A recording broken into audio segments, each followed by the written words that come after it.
Hey Flyers! Welcome back to the rundown for the week of October 17th, 2025. I'm Brady Gaydos. And I'm Mikayla Morales. We have a lot to catch up on this week, so let's get right into it.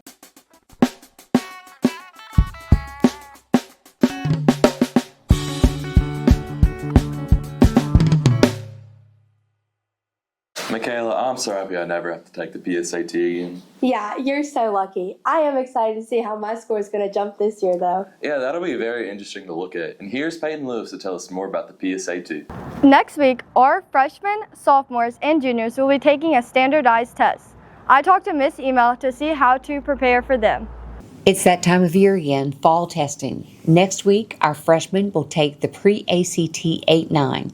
Students, you will take this using the Test Nav, TESTNAV app through ACT. It allows us to see where you are after having Loyola teach us for a few months, but it also gives us an opportunity to help you figure out what you need to do better on the pre-ACT and the regular ACT. We want you to be able to meet your college readiness benchmarks as soon as possible and go from there.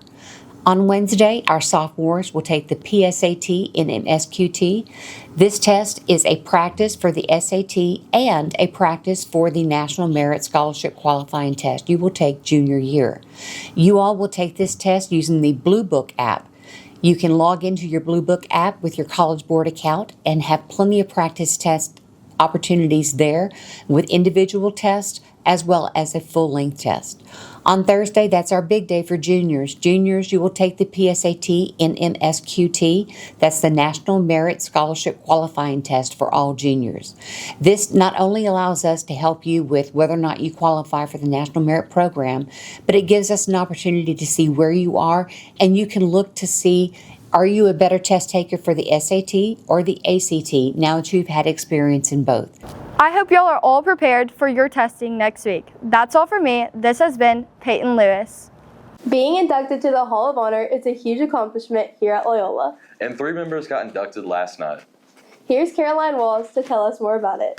Thursday night, 3 honorees were recognized in Loyola's Hall of Honor. Let's see what they have to say about it.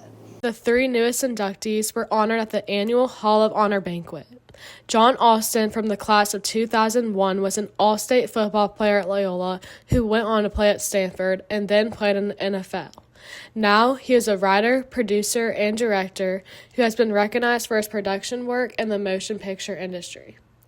Pat Harrington, class of 1979, has been recognized as one of the top photographers in the area and has been providing photographic assistance to Loyola for many years. This year's honorary alum is Jerry Mosley, who is a longtime coach and legendary faculty member who is a regular presence at the school events. I hope that I can continue the traditions of what it means to be in the Hall of Honor. And I will try my best, and I just am glad to be a part of all of y'all's family. So for me, what does it mean to be in the Loyola Hall of Honor? I think it means just about everything, because you're saying that in your most formative years, you were in a place that you were at your best. And I don't think it gets much better than that, personally. Well, the 25 years I spent here is most important in my career as far as teaching, which was 52 years. And seeing those people on the wall, that picture on the wall, I never dreamed anything such as that. It looked like most of them, of course, were Loyola and Jesuit graduates, and I was just having the time of my life. And then when I heard that, first let me tell you, when I heard that, I thought Mike Green was kidding. And I didn't believe him. I had already started planning things I was going to do to get even with them. But when I went to the school the next day, and I was there the next day, and when I went there the next day, Ms. Email told me, congratulations, and I knew then that something I'd never dreamed of had come true. And for that, I'm honored. Congratulations to these 3 honorees. Thank you for all you do for Loyola. This has been Caroline Walls. Mikayla, what'd you do for your fall break? I went to the Megan Randy concert in Dallas, and we had so much fun. That sounds like a blast. And I heard a lot of our teachers had fun too over their fall breaks. Here is Archer Ellison to give us more.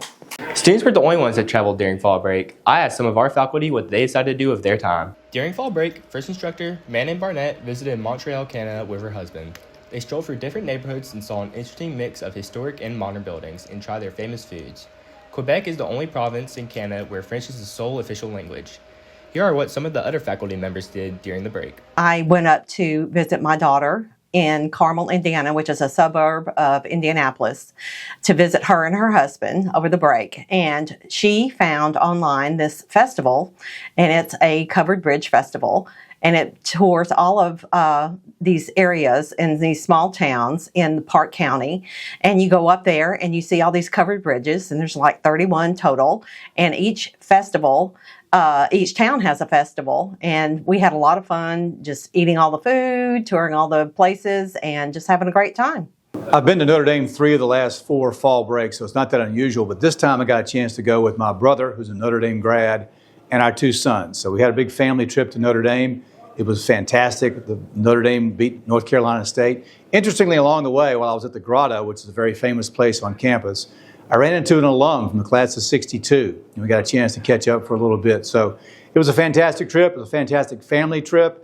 And go Irish. So for fall break, as most students know, my husband restores classic cars.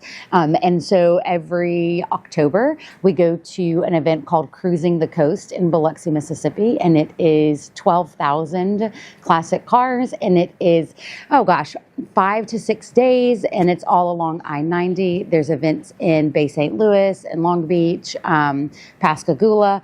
And so I went down Friday. He went down Wednesday. And we just hit a bunch of different events along the way. Yes, over fall break, my family and I got to go to Disney World. We got to meet a ton of characters, ride a bunch of rides, and my daughter absolutely had a blast, had the time of her life, and we have a lot of pictures and memories to hold on to that trip, so it was very special. Over fall break, I went to Texas, around Cameron, Texas, which is near Waco. I went to go visit family and friends, and then I went to go see my brother in San Antonio. He's also a Loyola alum. He is opening a new restaurant down there, and we went to go see the progress of that. And I got to see my nieces and nephews and sister-in-law, and I went with my mom and my daughter. So it was a girls' trip. We had a great time, and I hope you did too. I've enjoyed getting to hear about what our faculty did every break. This has been Archer Elston. Our fall sports are in full swing. I know, I can't believe our football team's undefeated. I've had so much fun cheering them on from the stands. Me too. I've had so much fun cheering on the sidelines. Here's Annalie Turner to give us an inside scoop. Our Flyer sports have been on a roll lately, so I'm here to give us a recap. Flyers are back on the field tonight when they take on the Woodland Knights at 7 p.m. at Mesmer Stadium. The Flyers are trying to win their 7th straight game since the start of the season, which hasn't been done in almost 10 years. Last week, the Flyers went to Bossier and defeated the Bearcats 56-26. Bryce Restovich threw for 318 yards and 5 touchdowns, and Mason Drake ran for 133 yards. Hayden Horton led the defense with 18 tackles, and Thomas Gosley had a fumble recovery and an interception return. Loyola is in first place in District 1-4A. Volleyball has had the week off and won't return to the court until they take on Captain Shreve at Shreve. Cross-country team ran in the Huntington Invitational during fall break. Sophia Fertitta led the way for the girls, and the boys' team finished in 3rd place and was led by Nick Campert, who finished in 6th overall. That's it for this week's sports report. This has been Annalie Turner. That's all for this week's rundown. Don't forget to come out to Mesmer tonight and wear camo. We'll see you there. Bye. Bye.